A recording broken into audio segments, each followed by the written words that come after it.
So hello students, welcome to the new lecture on example of the HTML code. In this lecture we are going to learn about how HTML code looks like and how to write the code first. So open any of the text editor you are using comfortable with, like Notepad, Notepad++, Sublime Text or Visual Studio Code or any other you are using.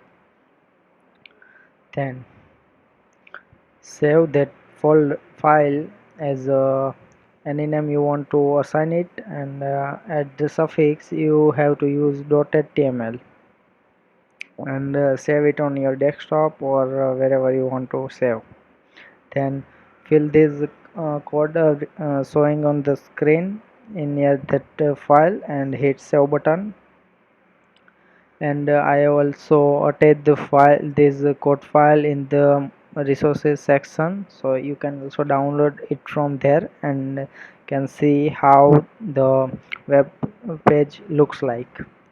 So see you in the next lecture where we will see how the page looks like.